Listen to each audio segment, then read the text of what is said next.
Welcome back to the New Music Alliance Radio Hour. I'm Mark Ramone here this week with Tobey LaRoche. And you just heard the Edison Quartet with a song written by Henry Clay Work, My Grandfather's Clock from 1905. And we started off the show with a little ditty called Yankee Doodle.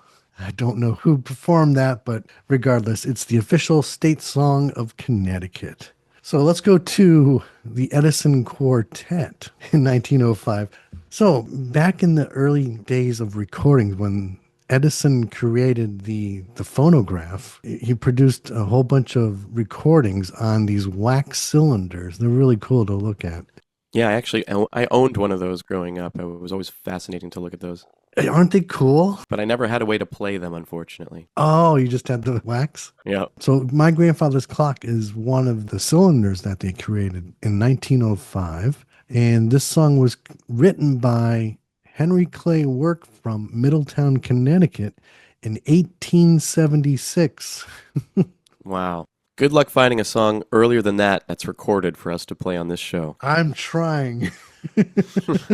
But yeah, Henry Clay Work was back then a well-known composer and the author of Marching Through Georgia. Did a lot of work with musical contributions to the Union in the Civil War, songs documenting the afflictions of slavery, the hardships of army life, and northern triumphs in the conflict. So the song's kind of cute. It kind of goes over the purchase on the morning of the grandfather's birth and works perfectly for 90 years, requiring only that it be wound at the end of each week.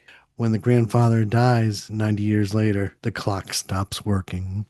Admittedly, I'm a little scared about this clock if it's going to predict the future of my life or death, but it's a great little story. Yeah, and this song's been covered by Johnny Cash in 1959, Burl Ives, Doc Watson, so it's not just like a novelty, but it was interesting to find out that this song was written by someone from Connecticut. Yeah. And we started off with the official state song of Connecticut, Yankee Doodle. The Yankee Doodle tune was already well known by the 1750s, but tradition says that in 1755, a British doctor named Richard Shuckburgh penned new words to mock his American allies.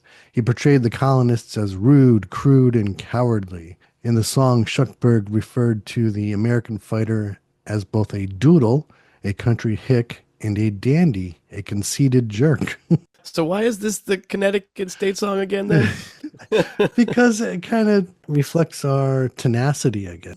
True. Especially back then when we were fighting the tyranny of the British. Cool. So are we going to go back in time or forward in time from these songs?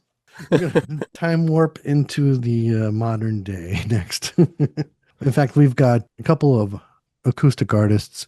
We have Bridget Nault with Broken Bird, and we're going to start off with Abby LaMarre, The Stranger.